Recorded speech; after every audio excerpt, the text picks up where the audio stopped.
صلوات پر محمد و آل محمد۔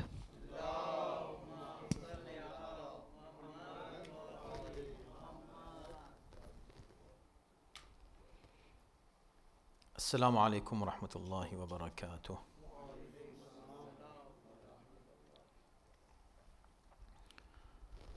حضرات، آج رمضان المبارک کی 8 تاریخ ہے 1438 اور جون کی 3 تاریخ ہے 2017، اور آج ہم سورہ مبارک اعراف کی آیت نمبر 34 سے لے کر اور 37 کی تلاوت کا شرف حاصل کریں گے، 34 سے 37 تک انشاءاللہ۔ اعوذ باللہ السمیع العلیم من الشیطان اللعین الرجیم، بسم اللہ الرحمن الرحیم، الحمد للہ رب العالمین، والصلاة والسلام علی سیدنا و نبینا و مولانا ابی القاسم محمد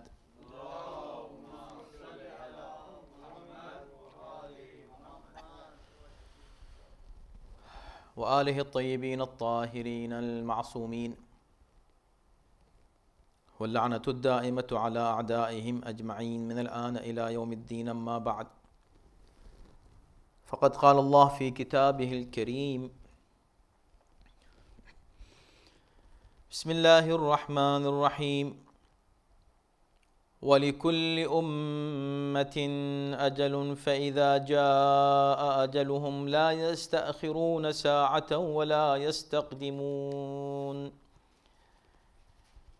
يا بني آدم إما يأتينكم رسل منكم يقصون عليكم آياتي فمن اتقى وأصلح فلا خوف عليهم ولا هم يحزنون. والذين كذبوا بآياتنا واستكبروا عنها أولئك أصحاب النار هم فيها خالدون.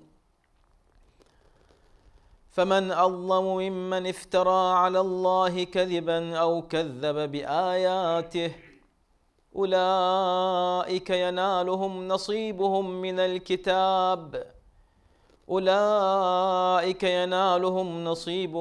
الكتاب حتى إذا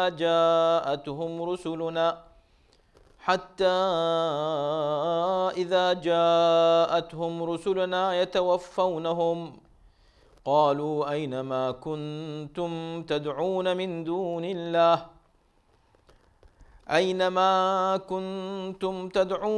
دون الله قالوا ضلوا عنا وشهدوا على أنفسهم أنهم كانوا كافرين. صدق الله العلي العظيم.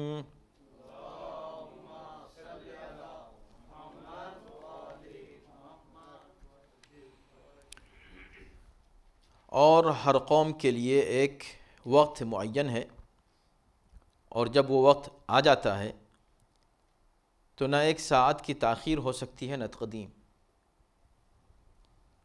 اے اولاد آدم، اگر تمہارے پاس پیغمبر آئیں جو تم ہی میں سے ہوں اور تمہیں ہماری آیتیں سناتے ہوں، تو جو تقوی اختیار کرے گا اور اصلاح کر لے گا وہ ایسے لوگوں کے لیے نہ کوئی خوف ہوگا نہ وہ غمزدہ ہوں گے، اور جو لوگ ہماری آیتوں کو جھٹلائیں گے اور تکبر سے کام لیں گے وہ سب جہنمی ہیں اور ہمیشہ اسی میں رہنے والے ہیں۔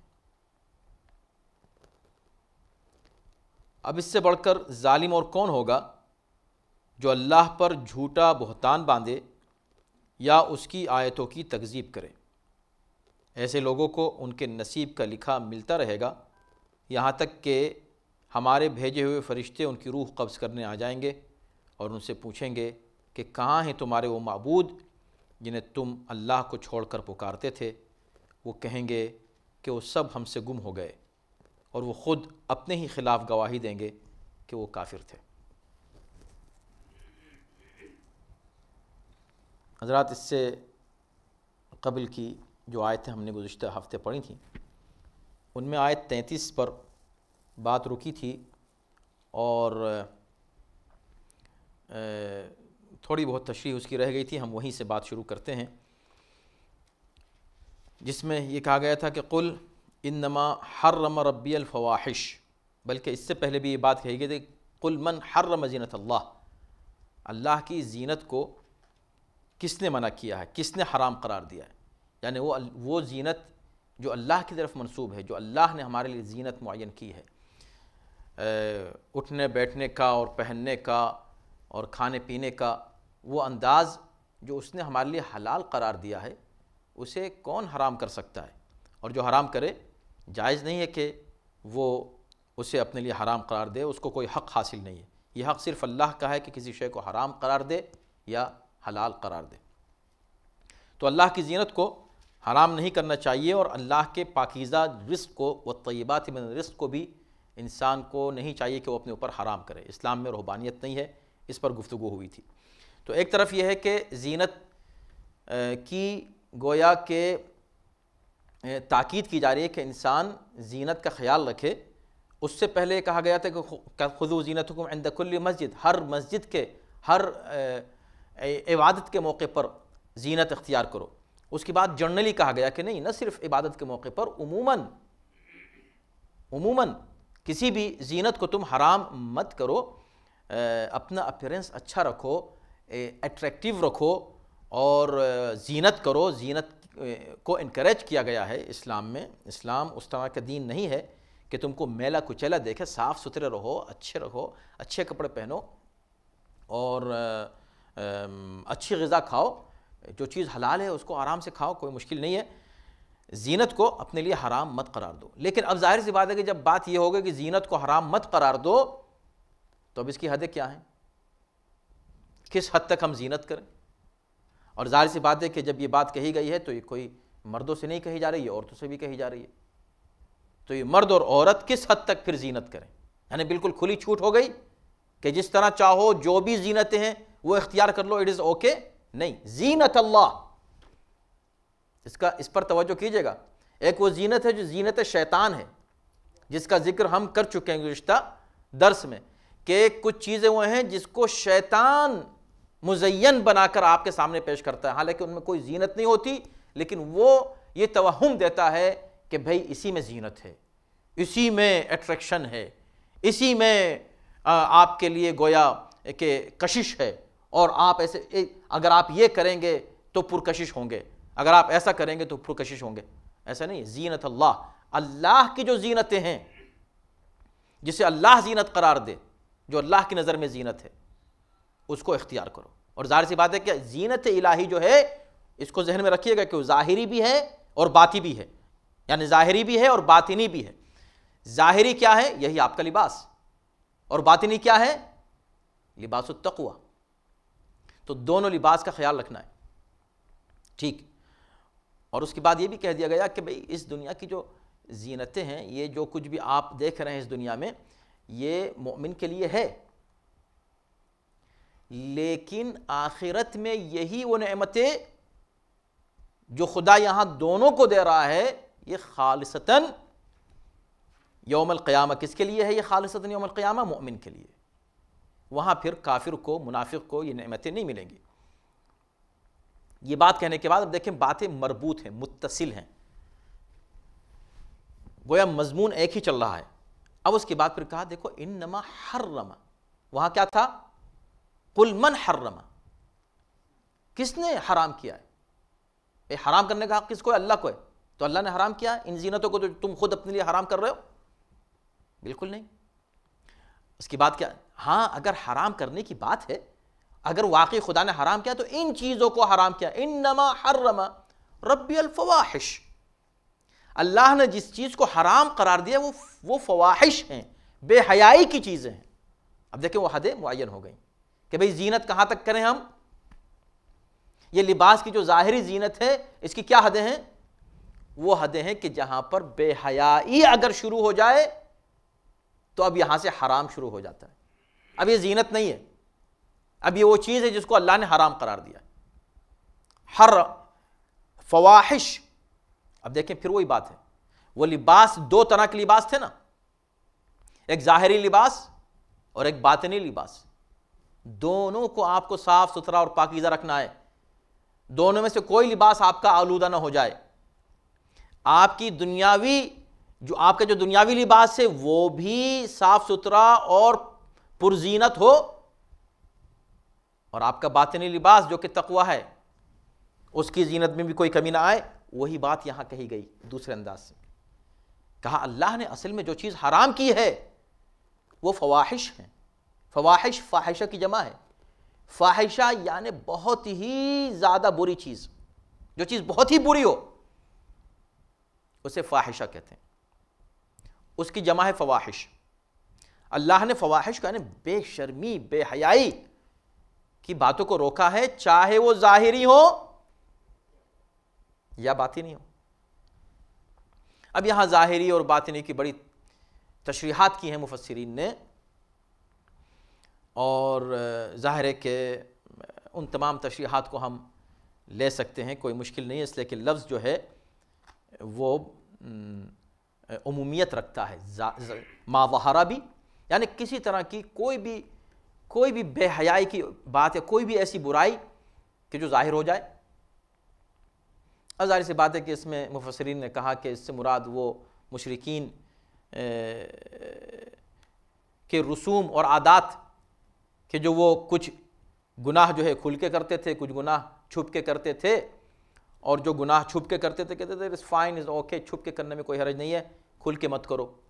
تو خدا کہتا ہے کہ نہیں، چھپ کے کرو یا کھل کے کرو بات ایک ہی ہے، مت کرو. دونوں چیزیں گناہ ہیں اور اللہ نے دونوں باتوں کو منع کیا. والاثم، اور اللہ نے گناہ کو منع کیا. گزشتہ ہفتے سوال جواب کے ضمن میں یہ بات آ گئی تھی جو ہم کو درس میں بیان کرنی تھی، ہم اس کو اختصار کے ساتھ دہرا دیتے ہیں کہ اسم سے مراد کیا ہے. اسم جو ہے وہ شے جو آپ کے لیے بہت ہی زیادہ نقصان دہ ہو، وہ اصل میں اسم ہے، اور وہی چیز اصل میں جا کر پھر انسان کے لیے گناہ بن جاتی ہے. کوئی چیز اس دنیا میں ایسے نہیں ہے جس میں مطلقاً نفع ہو اور اللہ نے اس کو حرام قرار دیا ہو. ممکن ہے تھوڑا بہت نفع ہو مگر اس کا نقصان زیادہ ہو تو اللہ نے اس کو حرام قرار دیا ہے. یعنی اگر کہیں حرمت ہے اس کا مطلب یہ کہ اس میں اگر فائدہ بھی ہے کچھ تو ضرور اس کا نقصان فائدے سے زیادہ ہے.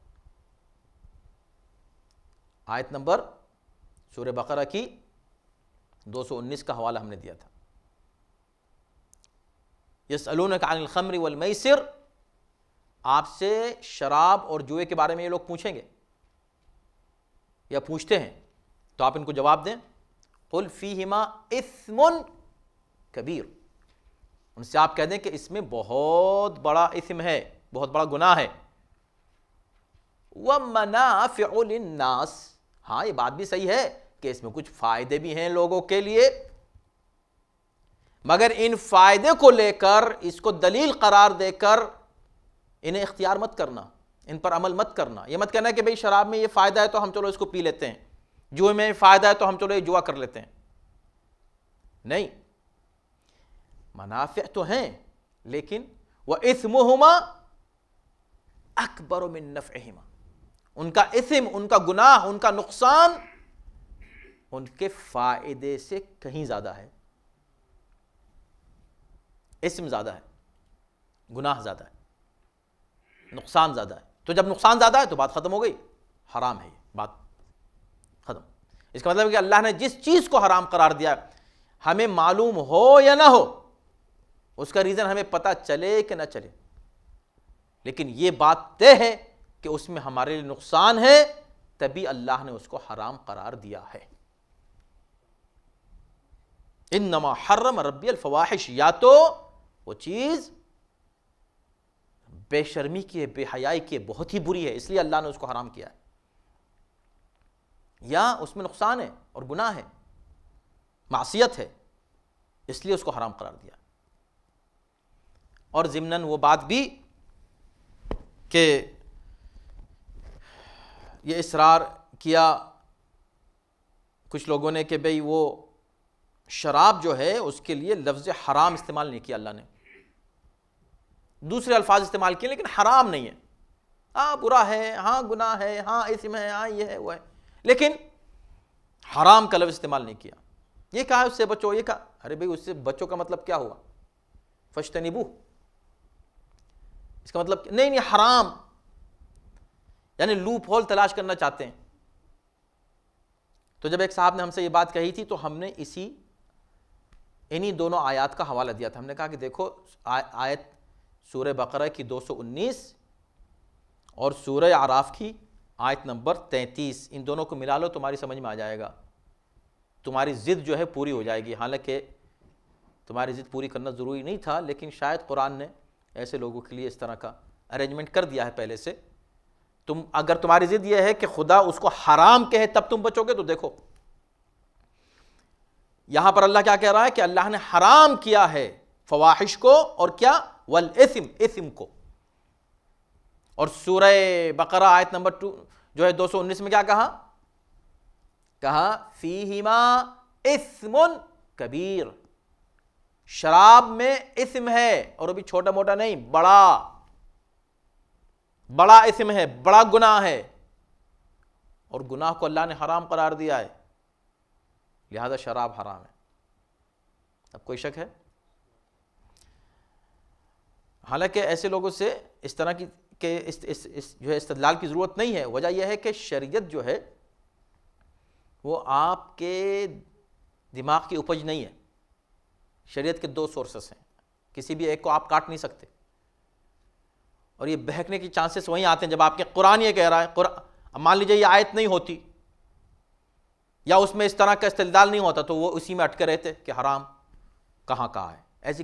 ایسے کسی بھی چیز کو آپ جو ہے جا کر جو ہے ضد کر سکتے ہیں کہ اس میں لفظ حرام لکھے, تب ہم جو ہے اس سے بچیں گے. دکھا دیجئے لفظ حرام, یہ کیا بات ہوئی بھائی؟ فَاجْتَنِبُوهُ ہے, اس کے اندر کہا گیا فیہما اثم ہے, دوسرے انداز سے اس کی انتہائی مذمت کی گئی ہے, منع کیا. یہ تو ہوا قرآن. اس کے علاوہ شریعت نے پیغمبر اسلام کی سیرت میں, آپ کے اقوال میں, احادیث میں کتنی مذمت ہے اس کی. اتنی نجاست تو کسی کے بیان ہی نہیں کی گئی ہے جتنی شراب کی. اس پہ اگر ضد کی جائے یا کسی اور چیز کے لیے کہا جائے تو قرآن اور سنت یہ 2 سورسز ہیں اوریجنل شریعت کے. اگر آپ یہ اٹک جائیں کہ قرآن میں دکھائیے, ہر چیز کو قرآن میں دکھائیے, تو سیرت تو گئی, تو سیرت تو کچھ ہے ہی نہیں.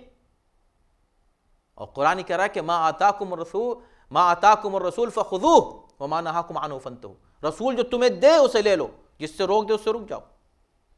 اگر قرآن میں کوئی چیز حرام نہیں ہے, کہیں نہیں لکھا, اس کی حرمت کا ذکر کہیں پورے قرآن میں نہیں ہے, اور پیغمبر نے کہا یہ حرام ہے, آپ نے کہا تو قرآن میں نہیں, قرآن میں ہے, اس لیے کہ پیغمبر کہہ رہے ہیں حرام ہے, اور قرآن یہ کہہ رہا ہے کہ جو پیغمبر منع کر دے اس سے رک جاؤ. لہذا پیغمبر کا منع کرنا قرآن کا منع کرنا ہے. تو یہ ضد نہیں کرنی چاہیے, یہ گمراہی کا راستہ ہے. انسان اپنے لیے کھولتا ہے کہ قرآن میں دکھائیں, قرآن میں دکھائیں. ابھی قرآن میں ہے, یہ کہیے قرآن اور سنت میں دکھائیں. ہاں سنت یقیناً معتبر ہونی چاہیے بلا شبہ. وہاں قرآن میں اور سنت میں فرق یہی ہے کہ قرآن کے لیے آپ کسی آیت کے لیے آپ یہ نہیں کہہ سکتے کہ ثابت کیجئے کہ یہ آیت ہے قرآن کی, بس قرآن میں بس ختم. یہ پورا قرآن بین الدفتین شروع سے آخر تک بلا شک و شبہ کلام الہی ہے. اس میں آپ کو اس کی سند تلاش کرنے کی اور اس کے اسکروٹینی کی ضرورت نہیں ہے. لیکن ہاں حدیث میں ہے, یہ حدیث رسول اللہ کی ہے کہ نہیں, کس نے بیان کی ہے, سلسلے سند کیا ہے, متن کیا ہے, یہ سب وہاں پر سند و متن کی بحث وہاں ہو سکتی ہے, یہاں نہیں ہوتی. یہاں کلام الہی ہے, بس ختم, یہ پورا قرآن. والبغی بغیر الحق, اور بغی کو اللہ نے منع کیا ہے, حرام قرار دیا ہے. بغی یعنی زیادتی کرنا, کسی کے حق کو چھیننا, کسی کے حق کو پامال کرنا. اب یہ بغیر الحق کیا ہے اس کے اندر لگا ہوا؟ کیا بغی کبھی حق کے ساتھ بھی ہوتا ہے؟ نہیں, لیکن کبھی کوئی چیز اتنی شدید ہوتی ہے, اتنا گویا کہ اس کی شدت زیادہ ہوتی ہے, اس کی حرمت اتنی شدید ہوتی ہے کہ اس کے لیے اس طرح کی تاکید قرآن پیش کرتا ہے. یہ برائے تاکید ہے, کچھ نہیں. ایسا نہیں کہ 2 قسمیں ہیں بغی کی, ایک قسم وہ ہے جو برحق ہے، ایک قسم وہ ہے جو بغیر حق ہے، ایسا کچھ نہیں ہے۔ بغی ہمیشہ بغیر حق ہوتا ہے، لیکن بغیر حق کا یہاں پر اضافہ دراصل تاکید کے لیے ہے کہ بغی کسی طرح قابل قبول نہیں ہے اسلام میں، شریعت میں، دین میں۔ قرآن اس کو سختی سے منع کر رہا ہے کہ آپ کسی کے حق کو پامال کریں، کسی کے رائٹس کو وائلیٹ کریں، یہ چیز قابل قبول شریعت میں کسی طرح نہیں ہے۔ یہی وجہ ہے کہ آپ کے سارے گناہ معاف ہو سکتے ہیں، علاوہ وہ گناہ جو آپ نے کسی اور کا حق مار کر انجام دیے ہوں۔ حقوق الناس وہ معاف نہیں ہوں گے جب تک وہ شخص معاف نہ کر دے جس کا حق مارا گیا ہے۔ یہ نظام الہی ہے۔ بغیر الحق یہاں تاکید کے لیے، وَأَن تُشْرِكُوا بِاللَّهِ مَا لَمْ يُنَزِّلْ بِهِ سُلْطَانًا، یہاں پر بھی وہی بات آ گئی، اور تم خدا کے بارے میں ایسی بات کا شرک کرو کہ جس کے لیے اللہ نے کوئی سند نازل نہیں کی ہو، کوئی دلیل نہ دی ہو۔ اس کا مطلب اگر دلیل دے دی جائے تو شرک ہو سکتا ہے، ایسا نہیں ہے۔ یہاں پر بھی تاکید ہے، یہاں تاکید یہ ہے کہ شرک تم جو کر رہے ہو اور ہر بات کو خدا کی طرف منسوب کر رہے ہو، اللہ نے تو ایسی کوئی بات نہیں کہی ہے اور تم خدا کی طرف منسوب کرتے چلے جاتے ہو ہر بات، تو کسی طرح شرک قابل قبول نہیں ہے، اس لیے کہ اس کی کوئی تائید اللہ کی طرف سے نہیں ملتی کہ کوئی بات نہیں، چلو تم یہاں پر یہ کام کر لو، ٹھیک ہے، تم ان کو شریک میرا قرار دے دو، ٹھیک ہے، تم ان کے سامنے سر جھکا دو، ان کی عبادت کر لو، ٹھیک ہے، تم ان کو جو ہے پکار لو میرے بغیر، مجھ کو چھوڑ کر، ایسی پرمیشن دی ہے؟ نہیں دی ہے۔ وَأَن تَقُولُوا عَلَى اللَّهِ مَا لَا تَعْلَمُونَ، اور ایسی کوئی بات کو ہو خدا کے خلاف جس کا تمہیں خود علم نہ ہو۔ تو دیکھیں کتنے گناہ یہاں بیان کیے جو اللہ نے حرام قرار دیے، فواحش ظاہر و باطن دونوں، اسم یعنی کسی طرح کا بھی گناہ، بغی یعنی ظلم اور زیادتی، شرک، اور کیا؟ ایسی بات کہنا جس کا آپ کو علم نہ ہو۔ 5 یہ بڑے گناہ یہاں بیان کیے گئے۔ آپ کو علم نہ ہو اور بیان کر رہے ہیں، کیا مطلب؟ اس کی بہت سی قسمیں ہیں۔ سخت ترین اور بدترین قسم اس کی وہ فتویٰ ہے جو انسان، کوئی شخص علم کا دعویٰ کر کے فتویٰ دے اور جبکہ اس کو حقیقتاً اس کا علم نہ ہو۔ امام جعفر صادق علیہ السلام نے ارشاد فرمایا ہے کہ 2 خصلتوں سے بچو جس کی وجہ سے ہلاک ہونے والے ہلاک ہوئے ہیں۔ ایک یہ کہ قیاس سے احکام شریعت بیان کیے جائیں، اس بات سے بچو۔ دوسری یہ کہ ایسی بات کو دین میں دین بتاؤ جس کا تمہیں علم نہ ہو کہ واقعی یہ دین ہے۔ پیغمبر اسلام صلی اللہ علیہ وسلم سے بھی یہ روایت ہے کہ جو شخص بغیر علم کے فتویٰ دیتا ہے اس پر آسمان اور زمین کے فرشتے لعنت کرتے ہیں۔ اس کے بعد کی آیت ہے وَلِكُلِّ أُمَّةٍ أَجَلٌ، ہر امت کے لیے ایک وقت ہے، ایک اجل ہے۔ فَإِذَا جَاءَ أَجَلُهُمْ لَا يَسْتَقْدِمُونَ سَاعَةً وَلَا يَسْتَأْخِرُونَ، جب وہ اجل آ جاتی ہے تو نہ ایک گھڑی وہ آگے بڑھ سکتی ہے ان کی اجل، نہ پیچھے ہٹ سکتی ہے۔ اجل کا مطلب کیا ہے؟ اس کو ہم کسی ایک درس میں بیان کر چکے ہیں تفصیل سے۔ اجل کا اصل مطلب ہے اور مفہوم ہے وقت، مدت، ٹائم۔ تو ہر امت کے لیے ایک مدت ہے۔ امت کیا مطلب؟ امت یعنی گروہ، امت یعنی کوئی ایک گروپ، ان کے لیے مدت ہے، ہر ایک کے لیے مدت ہے۔ اب ظاہر سی بات ہے کہ قرآن میں ایسی بھی آیات ہیں جس میں افراد کے لیے ہی بات کہی گئی ہے کہ ہر انسان کی اللہ نے ہر شخص کو ایک مدت دی ہے، معین مدت دی ہے۔ جب یہ مدت آ جاتی ہے تو بس انسان آگے پیچھے نہیں ہٹتا، ختم ہو جاتی ہے مدت، بد ختم، اس کو خود آگے پیچھے نہیں کر سکتا مدت کو، ایک مہلت ہے۔ تو یہ اس کا مطلب کیا ہوا کہ انڈیویجولز کی بھی ایک مدت اور مہلت معین ہے، اور کلیکٹیولی گروپس کی، قوموں کی، امتوں کی بھی ایک مدت معین ہے اللہ کی طرف سے۔ یعنی اس کو یوں سمجھیں کہ اللہ نے ہر ایک کو ٹائم دیا ہے، مہلت دی ہے، ریسپیکٹ دی ہے، اپرچونٹی دی ہے، اس سے انسان کو فائدہ اٹھانا چاہیے، اپنے وقت کو ضائع نہیں کرنا چاہیے، ٹائم کو ویسٹ نہیں کرنا چاہیے، اس لیے کہ ٹائم جو اللہ نے دیا ہے یہ ایک مہلت ہے۔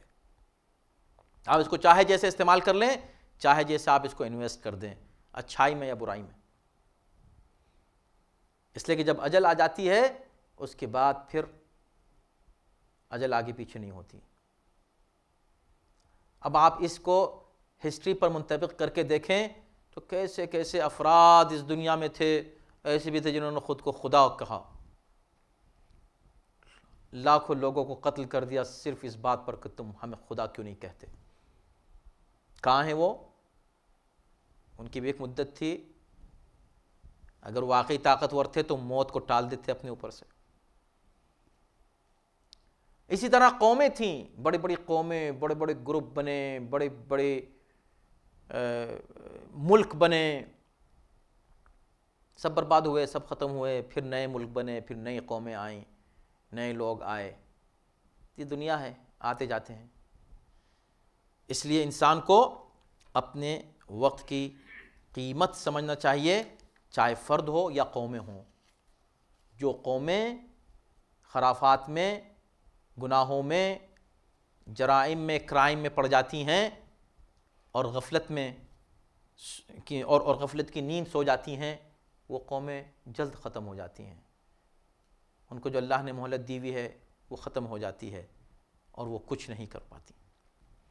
لیکن جو لوگ اپنے وقت کو، یا جو قومیں اپنے وقت کو اور ان اپرچونٹیز کو یوز کرتی ہیں جو اللہ نے ان کو دیا ہے، تو اس سے ان کی زندگی میں اضافہ ہوتا ہے، اور گویا کہ وہ اپنے اثرات آنے والی نسلوں پر چھوڑ کر چلی جاتی ہیں۔ کیسی شخصیتیں ہیں جن کو آج ہم بیٹھ کر، اور ہر انسان انسانی بنیاد پر ان کو برا کہے گا۔ فرعون کو کوئی انسان اچھا کہتا ہوا نظر نہیں آئے گا، یزید کو کوئی انسان دنیا کا اچھا کہتا ہوا نظر نہیں آئے گا۔ دوسری طرف حضرت موسیٰ کو کون برا کہے گا، امام حسین کو کون برا کہے گا؟ تو شخصیت وقت گزر جاتا ہے، ان کے اثرات باقی رہ جاتے ہیں۔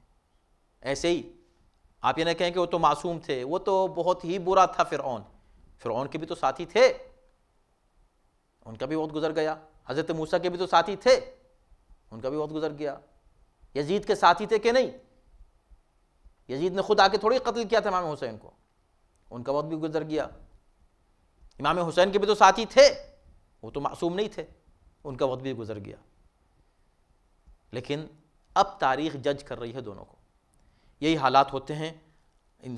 لہٰذا انسان ہو، انڈیویجول اکیلا یا قومیں ہوں، انہیں اپنے حالات پر نظر کرنی چاہیے، اور وقت جو اللہ نے ان کو دیا ہے اسے صحیح مقام پر خرچ کرنا چاہیے، وقت ضائع نہیں کرنا چاہیے۔ اس کے بعد کی آیت پہ آتے ہیں ہم جلدی۔ یا بنی آدم اما یأتینکم رسل منکم یقصون علیکم آیاتی۔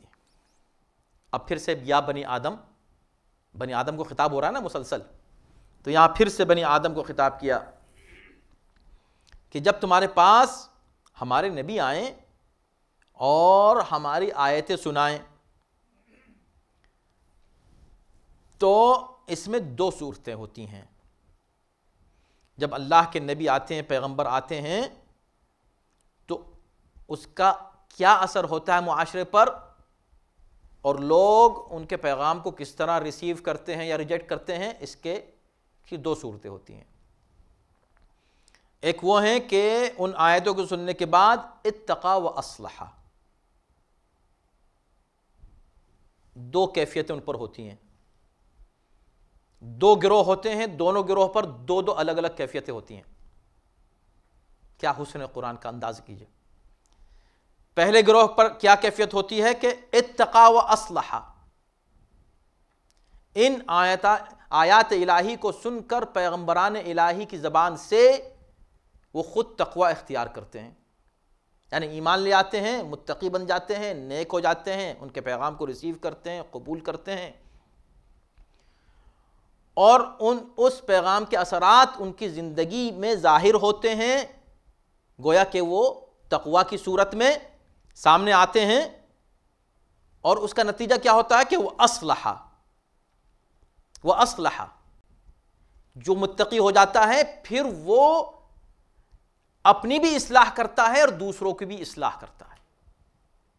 یعنی جب اصلاح کرے گا تو اصلاح کا نتیجہ آخر میں پیس ہوگا، عدل ہوگا، جسٹس ہوگا دنیا میں۔ تو عدل اور انصاف اور امن و امان قائم کرنے کے لیے ضرورت ہے کہ انسان خود متقی ہو، اور متقی ہونے کے لیے ضرورت ہے کہ وہ انبیاء کے پیغام کو قبول کرے۔ تو اگر تمام انسان یا انبیاء کے پیغام کو قبول کر لیں تو اس پوری زمین پر عدل و انصاف قائم ہو جائے، جو ابھی تک ایسا نہیں ہوا کہ تمام انسانوں نے قبول نہیں کیا۔ اور جب قبول کر لیں گے اور آخری نمائندہ الہی اس زمین پر آئے گا تو پوری زمین پر عدل و انصاف قائم اسی لیے ہوگا کہ اس موقع پر پھر تمام انسان پیغام الہی کو قبول کر لیں۔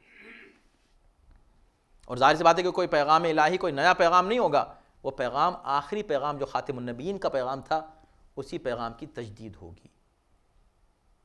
وہی پیغام جو ہے پیغمبر اسلام کا، وہ آخری امام پیش کریں گے دنیا کے سامنے اور سب اس کو قبول کریں گے، تو عدل و انصاف قائم ہو جائے گا، یعنی سب تقوی اور اصلاح۔ تو جو شخص قبول کر لیتا ہے پیغام انبیاء کو، اس کی خصوصیت کیا ہے کہ خود نیک ہو جاتا ہے۔ اب ہم مومن ہیں، ہم مسلم ہیں، نہیں، دیکھنا یہ ہے کہ آپ خود نیک ہیں کہ نہیں، متقی ہیں کہ نہیں، کہ ہیں۔ تو اتنا کافی نہیں ہے، وہ اصلاح بھی ضروری ہے، اصلاح بھی ضروری ہے۔ اس اصلاح کی بھی اگر تشریح اگر ہم کریں، خطبہ جمعہ میں مسلسل کئی خطبے اس پر گزرے کہ اسی لفظ اصلاح پر گفتگو ہو رہی تھی۔ امام زین العابدین علیہ السلام کی رسالۃ الحقوق کی روشنی میں، تو یہ خود بہت اہم لفظ ہے اصلاح۔ تو دو چیزیں ہونی چاہیے، تقوی اور اصلاح۔ نتیجہ کیا ہوگا؟ نتیجہ بھی دو ہی ہیں، تو دو گروہ ہوں گے، دو گروہ پر دو اثرات ہوں گے، اور نتیجے بھی دو ہوں گے۔ نتیجہ ان کے لیے، اس مومن کے لیے نتیجہ دو کیا ہوگا؟ پہلے تو یہ کہ چونکہ اس نے تقوی اختیار کیا، پھر اس نے اپنی بھی اصلاح کی، دوسروں کی بھی اصلاح کی، نتیجہ یہ ہوگا کہ لا خوف علیہم ولا هم يحزنون۔ دو نتیجے ان کو اچھے ملیں گے، نہ ان کے لیے خوف ہوگا، نہ ان کے لیے حزن ہوگا۔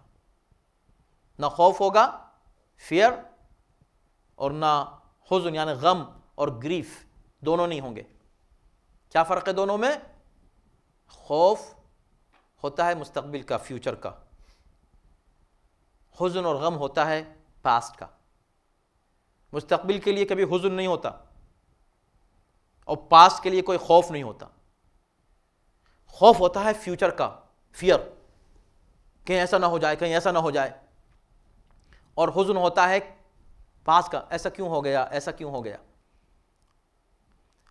مگر جو تقوی اختیار کریں اور اصلاح کر لیں اپنی اور دوسروں کی، یہ وہ لوگ ہیں کہ جن کے لیے نہ ماضی کے لیے ان کا کوئی غم ہے اور نہ ہی مستقبل کے لیے ان کے لیے کوئی خوف ہے۔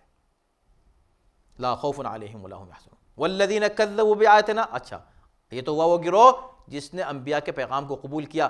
اب ایک وہ گروہ جس نے انبیاء کے پیغام کو قبول نہیں کیا، والذین کذبوا بآیاتنا واستکبروا، ان کے بھی ریجیکٹ کرنے کے بعد دو صفتیں تھیں، ان کی تھی تقوی اور اصلاح، ان کی کیا ہے؟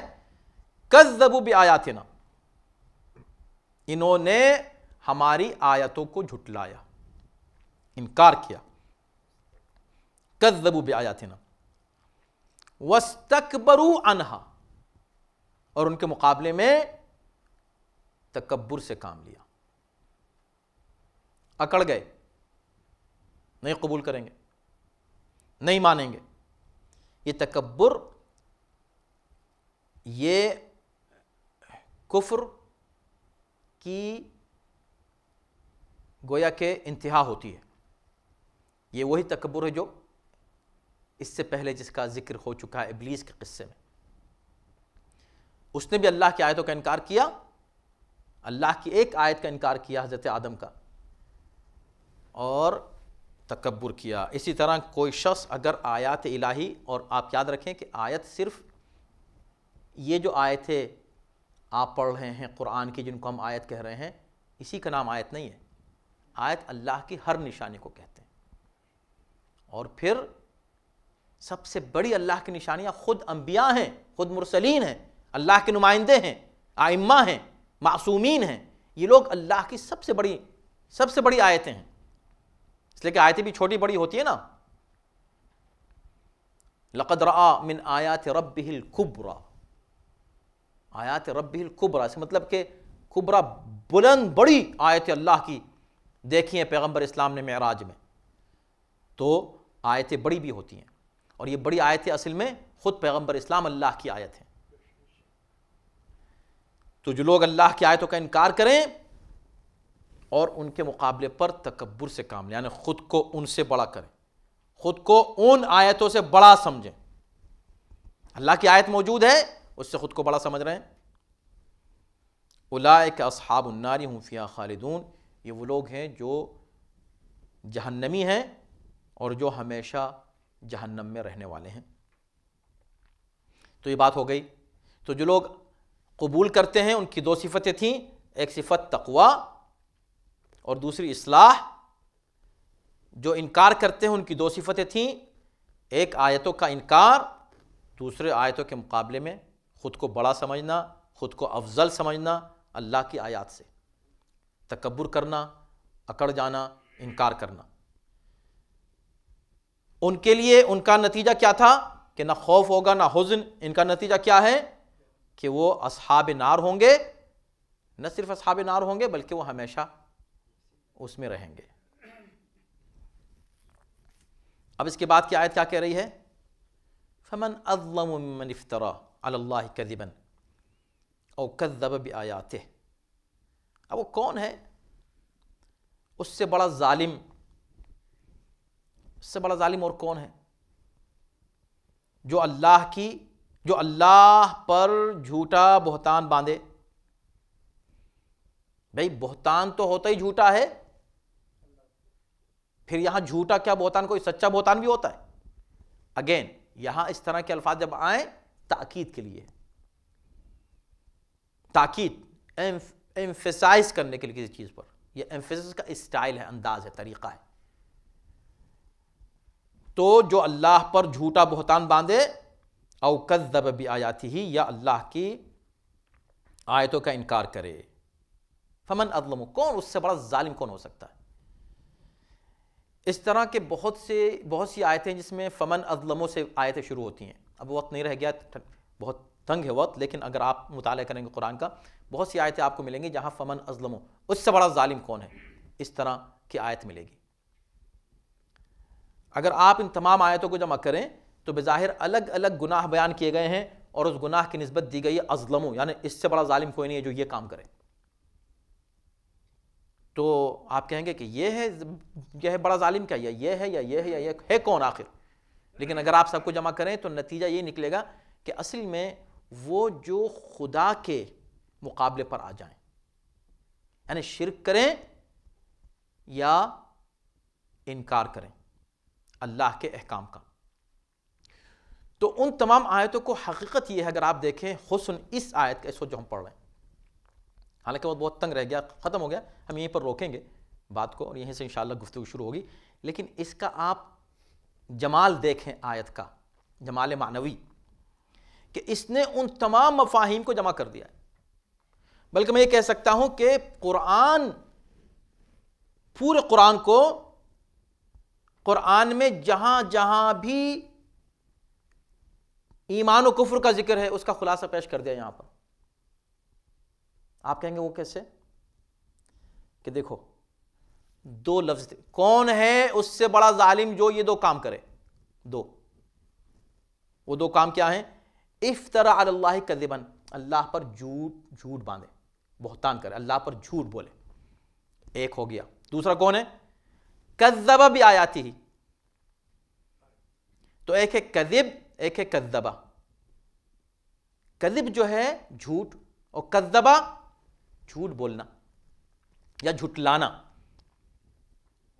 اصل میں جھٹلانا، کذبہ یعنی جھوٹ قرار دینا کسی شے کو، جھٹلانا۔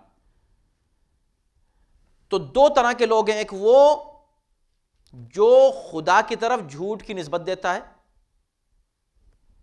جھوٹ بولتا ہے خدا پر، یہ ہوا جھوٹ بولنا خدا پر۔ دوسرا کیا ہے؟ جھوٹ نہیں بول رہا ہے بلکہ کسی کو جھوٹا قرار دے رہا ہے، جھٹلا رہا ہے۔ دو کام ہو گئے۔ تو یہ مشرکین